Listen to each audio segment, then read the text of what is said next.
In this session, we are going to talk about 11th Physics, chapter number 4, Laws of Motion, part 9.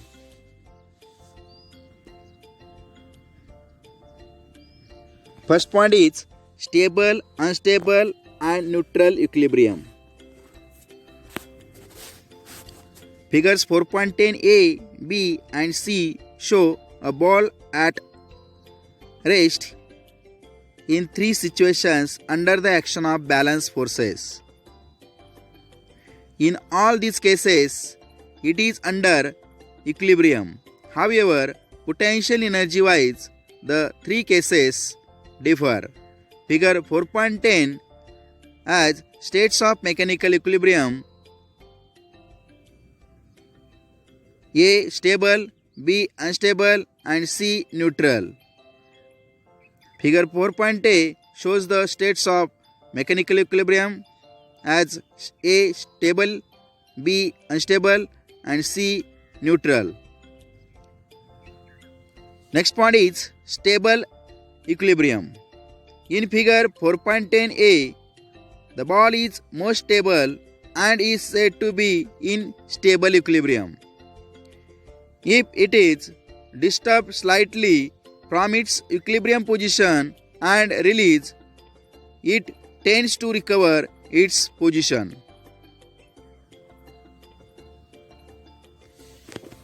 In this case, potential energy of the system is at its local minimum. Next point is unstable equilibrium.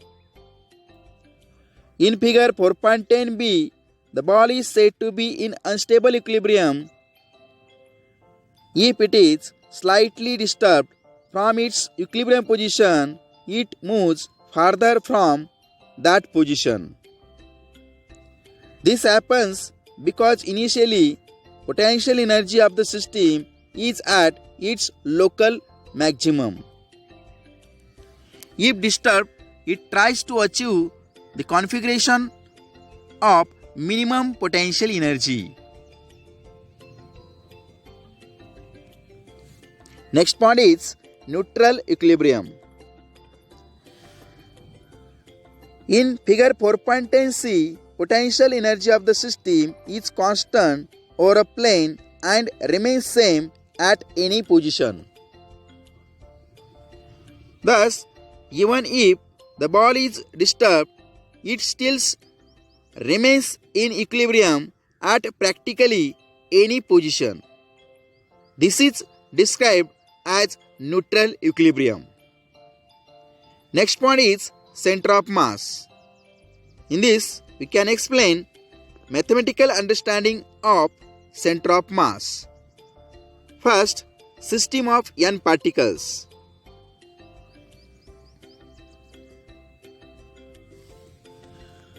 For n particles of masses m1, m2 up to mn, summation mi is equal to capital M is equal to the total mass. Let vector r1, vector r2, vector rn be their respective position vectors from a given origin O. The position vector is given by vector r is equal to summation I goes from 1 to n mi vector ri whole divided by integration dm, which is equal to summation I goes from 1 to n mi vector ri whole divided by capital M. If the origin at the center of mass vector ri is equal to 0, therefore summation I goes from 1 to n mi vector ri is equal to 0. Summation I goes from 1 to n mi vector ri gives moment of masses. Thus, center of mass is a point about which the summation of moment of masses in the system is 0. For x, y and z coordinates of the center of mass are respectively given by x is equal to summation I goes from 1 to n m I xi whole divided by integration dm, which is equal to summation I goes from 1 to n m I xi whole divided by capital M. Y is equal to summation I goes from 1 to n m I yi whole divided by integration dm is equal to summation I goes from 1 to n m I yi whole divided by m. And z is equal to summation I goes from 1 to n m I zi divided by integration dm is equal to summation I goes from 1 to n m I zi divided by m. Next point is continuous mass distribution. The position vector of the center of mass is given by vector r is equal to integration vector r dm divided by integration dm, which is equal to integration vector r dm divided by capital M.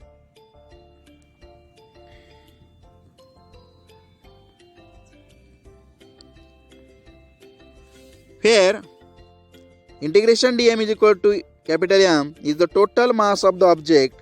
Then the Cartesian coordinates of center of mass are x is equal to integration x dm divided by integration dm, which is equal to integration x dm divided by capital M.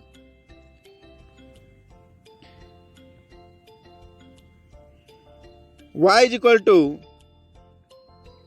integration y dm divided by integration dm is equal to integration y dm divided by capital M. And z is equal to integration z dm divided by integration dm, which is equal to integration z dm divided by capital M.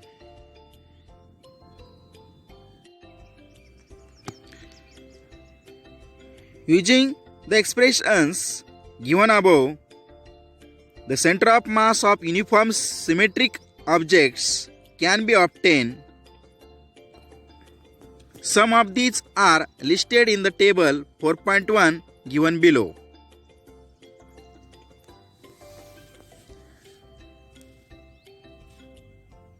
System of 2-point masses, center of mass divides the distance in inverse proportion of the masses.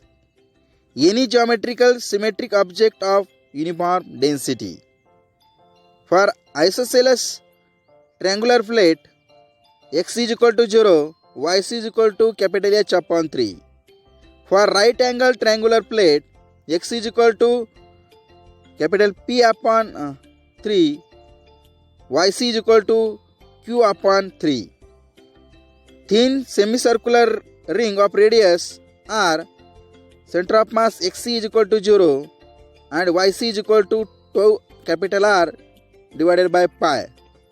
For thin semicircular disc of radius r, xc is equal to 0, yc is equal to 4 capital R divided by 3 pi. Similarly, for hemispherical shell of radius r, x is equal to 0, y is equal to r upon 2. For solid hemisphere of radius capital R, x is equal to 0, y is equal to 3 capital R divided by 8. For hollow right circular cone of height h, center of mass xc is equal to 0 and yc is equal to small h upon 3. And for solid right circular cone of height h, center of mass is x is equal to 0 and yc is equal to small h upon 4. Next point is velocity of center of mass. Let v1, v2 up to vn be the velocities of a system of point masses m1, m2 up to mn. Velocity of the center of mass of the system is given by vector v is equal to summation I goes from 1 to n mi vector vi whole divided by summation I goes from 1 to n mi, which is equal to summation I goes from 1 to n mi vector vi whole divided by m. Therefore, vector v is equal to the ratio of resultant linear momentum to the total mass. Therefore, vector v is equal to weighted average of momenta.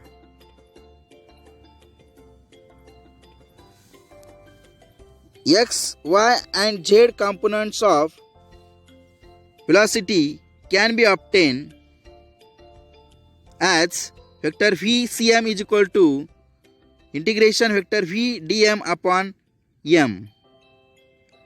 Next point is acceleration of the center of mass. Let a1, a2 up to an be the acceleration of a system of a point masses m1, m2 up to mn. Acceleration of the center of mass of the system is given by vector a is equal to summation I goes from 1 to n mi vector ai divided by summation I goes from 1 to n mi, which is equal to summation I goes from 1 to n mi vector ai divided by capital M. Vector A gives the ratio of resultant force to the total mass, which gives weighted average of forces and components of acceleration can be obtained. Similarly, for continuous distribution, vector ACM is equal to integration vector A into dm divided by capital M. Next point is center of gravity. Figure shows the center of gravity. Center of gravity of a body is the point around which resultant torque due to force of gravity on the body is zero.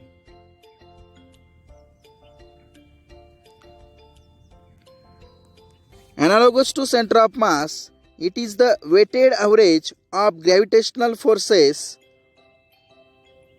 that is weights, on individual particles.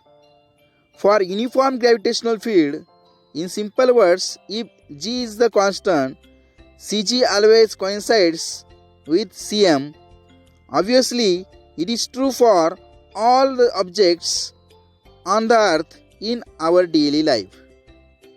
Thus, in common usage, the term Cg and Cm, that is center of gravity and center of mass, used for same purpose. This property can be used to determining the form of a laminar, that is laminar means like a leaf, two-dimensional object.